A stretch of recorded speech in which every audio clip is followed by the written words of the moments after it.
Olá você, meu caro aluno, minha cara aluna, um grande abraço para você, sinta-se acolhido nesse componente. Eu sou o professor Yuri Lima e quero te desejar que você possa se sentir mais e mais motivado a juntos e juntas pesquisarmos e estudarmos o seguinte objeto de conhecimento. Tradição escrita, registro dos ensinamentos sagrados nas diferentes matrizes religiosas, africanas, orientais, ocidentais, indígenas brasileiras e amazônicas. E vamos, de maneira muito especial, dar uma atenção para vários livros sagrados, como o Corão, a Bhagavad Gita, a Torá, os Vedas, o Livro dos Mormons, o Evangelho segundo Allan Kardec, a Bíblia e outros escritos e tradições orais. Então, pega a sua caneta, seu lápis, seu escrito, anota com atenção e guarda com carinho que vamos de aula com o nosso componente de ensino religioso. Vamos que vamos.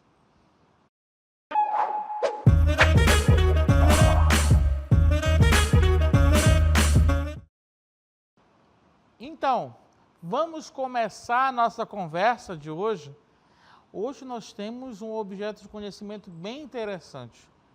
Temos que entender que toda religião, ela é fruto de um conhecimento, fruto de algo produzido ao longo da história.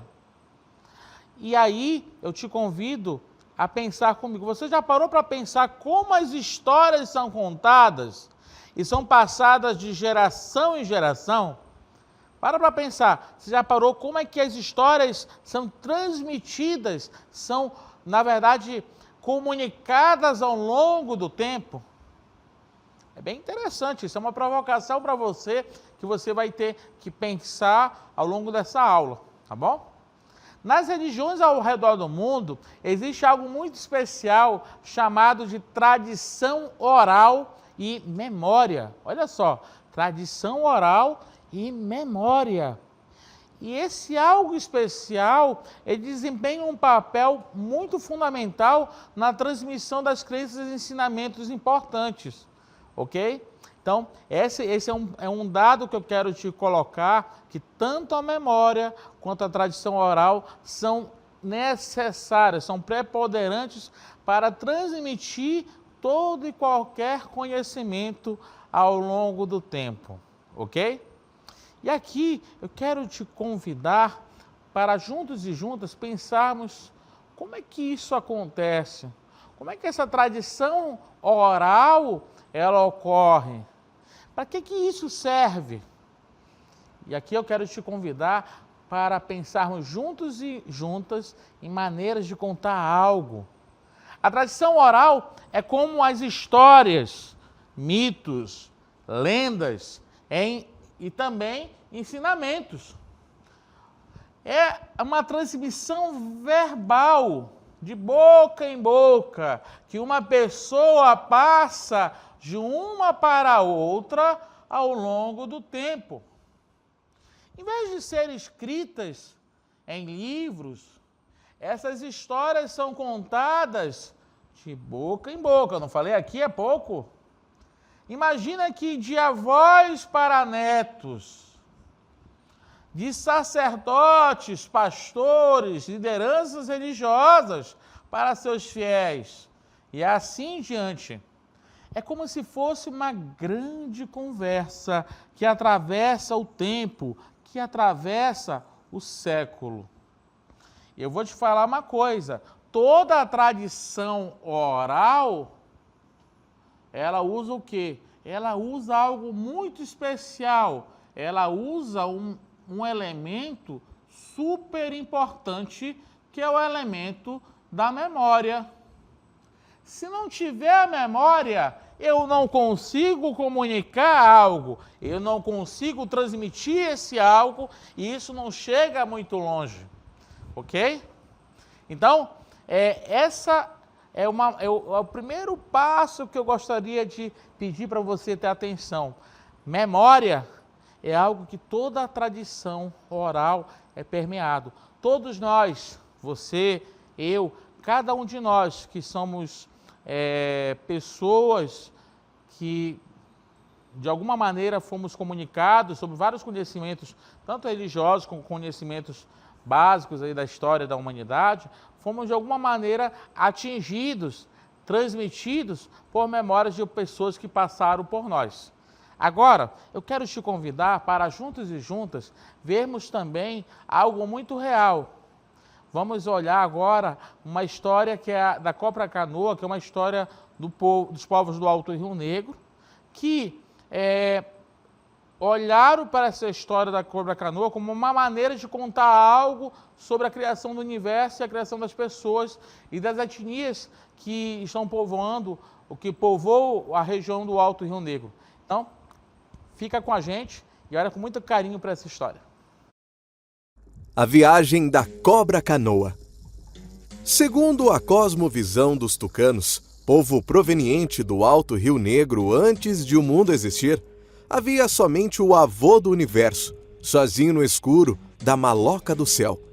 Até que um dia resolveu criar águas, terras, matas, dias e ar, nuvens e ventos, e seres humanos para habitar esse novo mundo. Por último, fez surgir a gente da transformação, ancestrais dos tucanos. Foz do Rio de Leite, ou Opecô, de Apitó, na língua local, é como chamam o ponto de encontro das águas escuras do Rio Negro com o marrom do Rio Solimões. Foi ali, no extenso leste, aonde o sol nasce, que o avô do universo transformou uma grande cobra em canoa e mandou que os ancestrais tucanos embarcassem. Ao longo do trajeto pelo caminho de leite, a Cobra Canoa fez diversas paradas. Em cada uma delas, os ancestrais tucanos adquiriram os poderes e conhecimentos que até hoje compõem sua cultura. Uma delas, o Iouí, ou Casa de Paricá. Utilizaram uma substância alucinógena extraída de uma árvore de mesmo nome. Com isso, adquiriram o poder de enxergar as doenças e, assim, curá-las.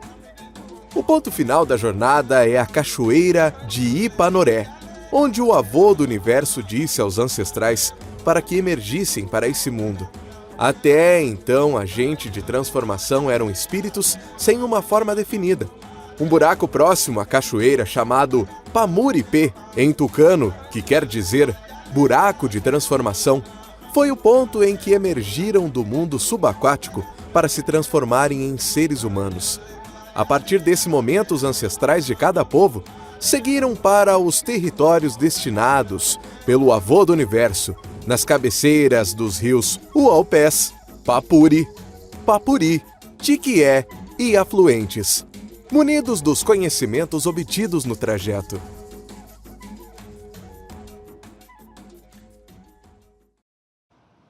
Então, nós tivemos a oportunidade de olhar a tradição oral, uma história que é da Cobra Canoa, que é proveniente da etnia tucano, né?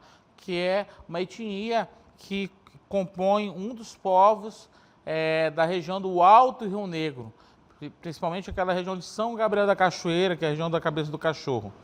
E aqui nós vemos uma narrativa um pouco diferente, por exemplo, da narrativa da criação do mundo, do cristianismo, né? E também de outras narrativas, como dos gregos, das tradições nórdicas. É uma tradição nossa, amazonense, amazônida, que, de certa forma, nós temos contato. Para pensar que essa narrativa atravessou provavelmente milhares, centenas de anos para chegar até o dia de hoje, até nós.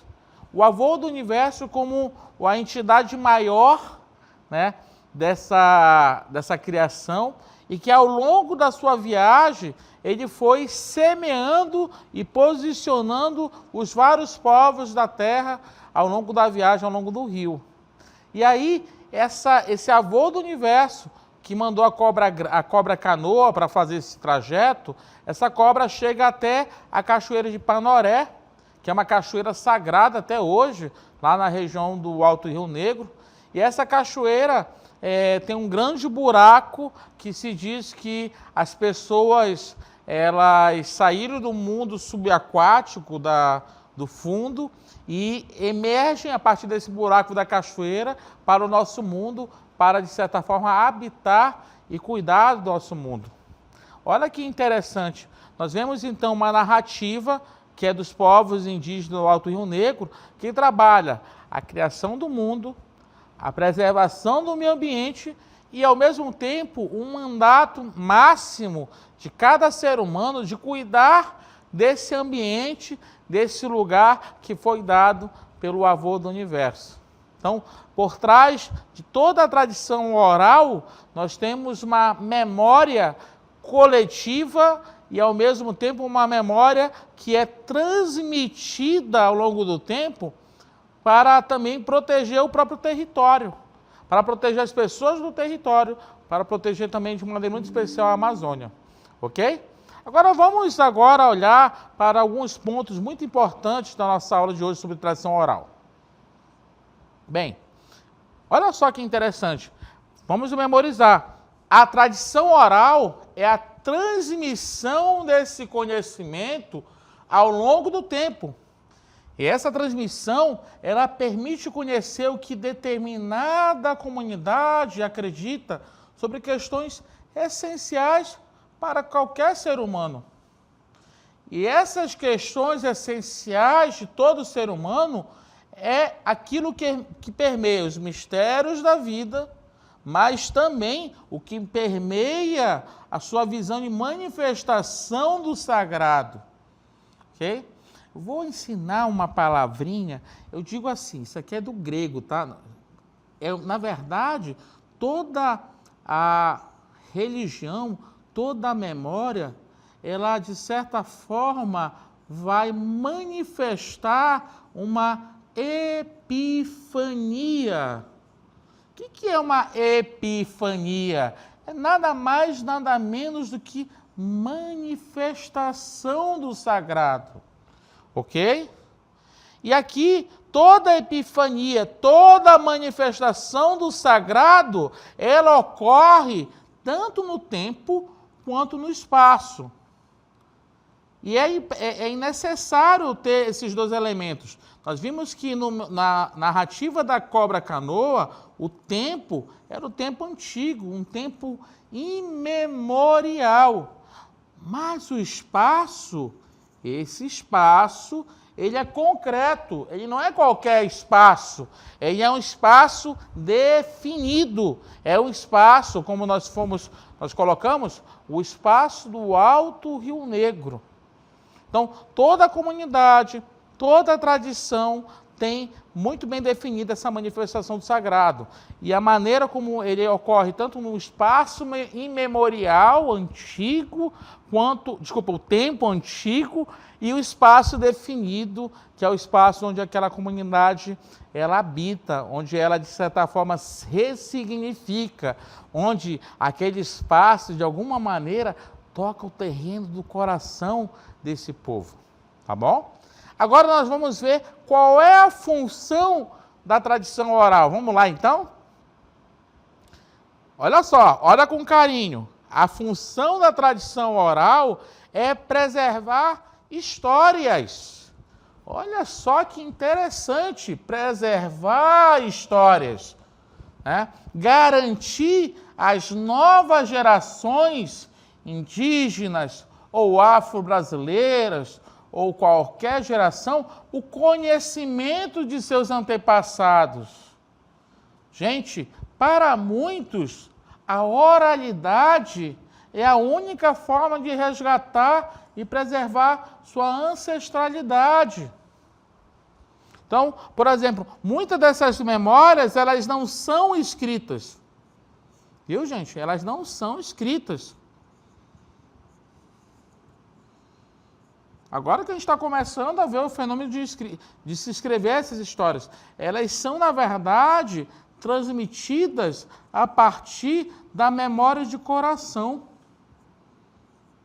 Eu sempre falo que, quando a gente vai para uma comunidade do interior, eu tive a oportunidade, outro dia, de ir a São Gabriel da Cachoeira, que é a cidade mais indígena do Brasil, e que interessante, que riqueza, a atenção que os mais novos, dentro de uma comunidade indígena, dão aos mais antigos, aos mais velhos.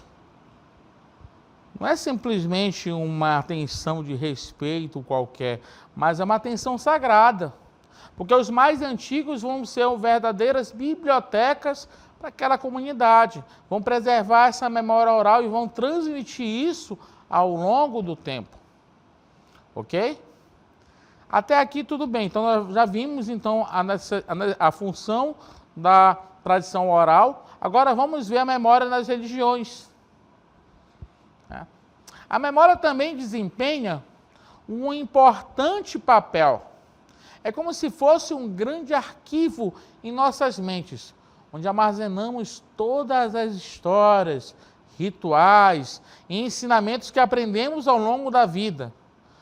Para pensar, nas religiões, a memória, olha só que interessante, grava aí, a memória é usada para lembrar as tradições e práticas importantes. E isso, de certa forma, garante que elas não sejam esquecidas ao longo do tempo. Então, vamos repetir aqui, só para você tomar nota, tá, meu caro aluno, minha cara aluna? A memória desempenha um papel muito importante porque ela armazena histórias, rituais, ensinamentos que aprendemos ao longo da vida, mas como está marcadinho, a memória é usada para lembrar as tradições e práticas importantes e que isso, de certa forma, não seja esquecido ao longo do tempo. Tudo bem? Logo a seguir, você vai ver uma notícia muito importante. Morre Amorim Aruca Juma, o último homem indígena da etnia Juma. E aqui essa notícia foi bem dramática, aconteceu isso há 2 anos atrás. Ele era o único que sabia falar a língua daquela etnia, sabia os conhecimentos daquela etnia, mas que infelizmente essa etnia foi tragada, foi destruída pelo progresso. E infelizmente essa memória que ele acumulou da sua milenar etnia, que é a etnia Juma, foi junto com ele, né? E aqui é muito importante nós olharmos para essa notícia e pensarmos o papel dos sábios e anciãos. Então, para preservar essa memória, essa tradição oral, é super importante esse papel dos sábios importantes. Em grande parte das comunidades indígenas afro-brasileiras, são os mais velhos, os chamados anciãos, que transmitem os elementos culturais como os mitos, os costumes e os rituais de forma oral. Então, na verdade, eles têm um papel importantíssimo quanto a isso. Tá? Eles que vão preservar e vão, de certa forma, ser guardiões da memória daquela comunidade. Ok?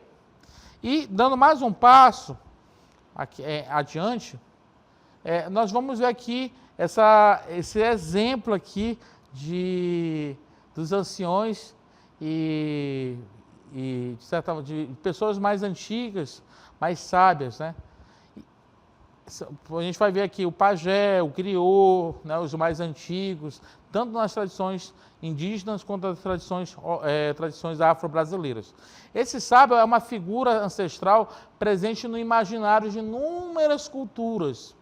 Esse indivíduo era, e ainda é, imprescindível, é necessário para a formação dos futuros adultos, uma vez que é dele que são transmitidos os conhecimentos e todas as explicações sobre as coisas e a realidade no mundo.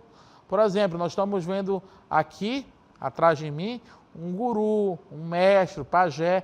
Eles têm muitas denominações nas diversas culturas aí pelo mundo afora, ok?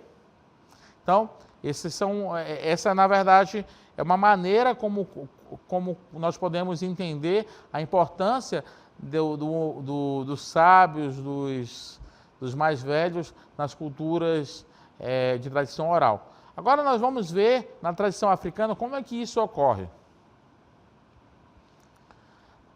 Vamos conhecer os griots. A palavra griot tem origem na tradição oral africana, utilizada para designar mestres portadores de saberes e fazeres desta cultura.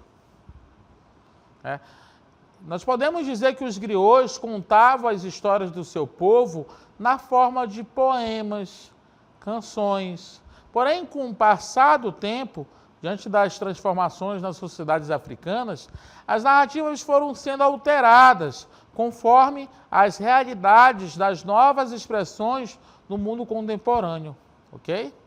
É bem interessante. Para pensar aqui comigo. Na tradição, nós podemos então dizer que nas tradições africanas, os griots desempenham um papel de guardiões das memórias das comunidades religiosas, das comunidades tradicionais na África. E eu acrescentaria mais, no Brasil, por exemplo, eu falei há pouco sobre os griots que têm suas poesias e cânticos e músicas. No Brasil, nas comunidades afro-brasileiras, nós vamos ver o papel, por exemplo, dos mais velhos nessas comunidades, como também guardiões da memória dos cânticos, se não me falha a memória, dos pontos. Né? E esses pontos, eles têm uma teologia, uma sabedoria ancestral muito interessante, muito carregado e muito importante de preservação de memória. Ok? Então, estou falando dessa conexão entre os griots da África e as comunidades da Umbanda, do Candomblé aqui no Brasil, que lançam a partir dos seus pontos uma maneira de preservar a memória oral naquela comunidade. Ok? Agora vamos ver um exemplo mais próximo de nós, aqui na tradição indígena, aqui na Amazônia. Outra figura fortemente associada ao contador de histórias dentro da sociedade brasileira, que tem um caráter tribal, é o pajé. É um ancião indígena que, sob a lua, conta histórias ao seu povo. Para pensar, ele constrói o imaginário das pessoas enquanto encanta e enfeitiça com suas histórias tão antigas quanto o tempo. As histórias da tradição oral dos povos indígenas frequentemente apresentam elementos do ambiente em que eles vivem. Né? E aqui é interessante nós pensarmos o exemplo que nós tivemos na aula de hoje, da cobra canoa. Essa história ela é frequentemente contada por pessoas, anciões indígenas do Alto Rio Negro para seus netos, para os seus filhos. E foi sendo transmitida ao longo de muitos e muitos e muitos anos, ok? E aqui eu quero, de uma maneira muito especial, terminar essa aula com uma reflexão sobre a importância dos anciãos na Amazônia, ok? Olha só, na comunidade dos Baniwas, que fica no Alto Rio Negro, os anciãos são responsáveis por contar os mitos de criação do mundo durante os rituais de passagem. Dizem que alguns velhos sábios possuíam conhecimentos de poderes sobrenaturais, o que atraía multidões. Para os povos indígenas, os anciãos não só ajudam a organização social, mas também são fundamentais para a transmissão e preservação das culturas.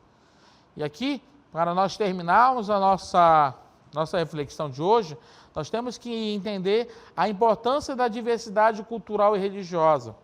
Em 2001, a Organização das Nações Unidas, a ONU, ela aprovou a Declaração Universal sobre a Diversidade Cultural, que foi publicada em 2002. E aqui, gente, a gente tem que pensar que essa diversidade cultural e religiosa é uma realidade de todos os espaços de convivência. Respeitá-las é um dever de todos. E crer ou não, participar ou não de um grupo religioso, é um direito que cada um de nós temos, ok? E aqui, eu quero te convidar para juntos e juntas olharmos o artigo 1º dessa Declaração Universal da Diversidade, que foi cunhada em 2002 e que eu queria que nós pudéssemos guardar com muito carinho como algo, como desembocado da nossa aula de hoje. O artigo 1º fala: a diversidade cultural, patrimônio comum da humanidade, a cultura adquire formas diversas através do tempo e do espaço. Essa diversidade se manifesta na originalidade e na pluralidade de identidades que caracterizam os grupos e as sociedades que compõem a humanidade. É uma fonte de intercâmbios, de inovação e de criatividade. A diversidade cultural é para o gênero humano tão necessária como a diversidade biológica para a natureza. E mais, nesse sentido, constitui o patrimônio comum da humanidade e deve ser reconhecida e consolidada em benefício das gerações presentes e futuras. Vamos voltar para a cartela anterior, por gentileza, para a gente ver algo muito importante que eu queria chamar a atenção. Quando pensamos em diversidade cultural, nós temos que entender que essa diversidade cultural, em primeiro lugar, é patrimônio da humanidade. Tá? E, em segundo lugar, ela é tão necessária quanto a diversidade biológica. Aí quando a gente para pensar, professor, o que é diversidade biológica? Diversidade biológica, para pensar nas plantas, na natureza, né? Que nós temos contato. Essas plantas e natureza são muito necessárias até para poder sustentar a humanidade.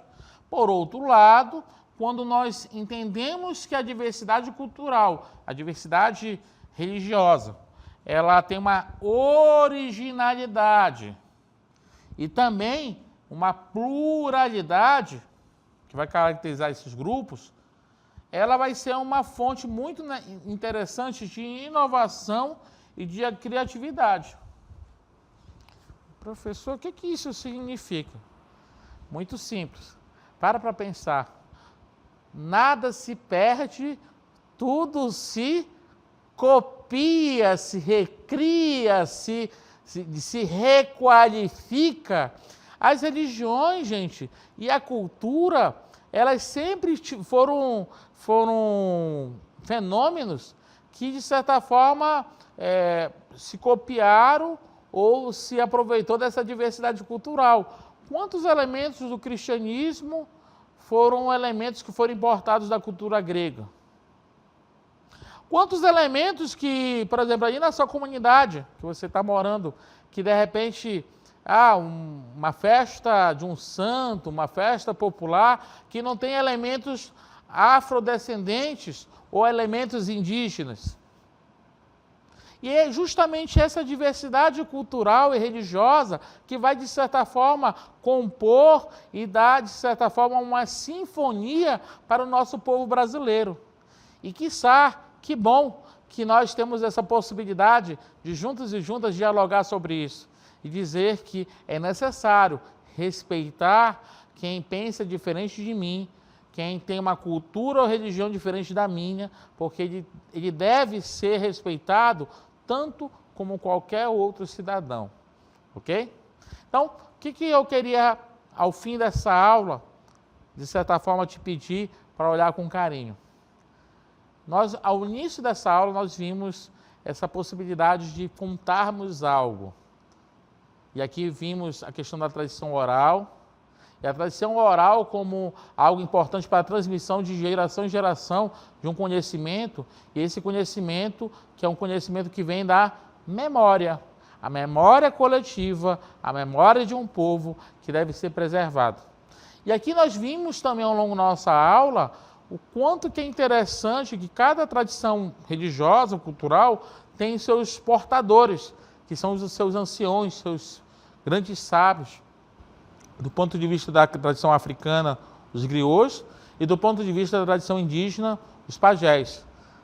Então, gente, muito agradecido por nos acompanhar ao longo dessa reflexão, e que bom que nós possamos, juntos e juntas, construir mais e mais educação.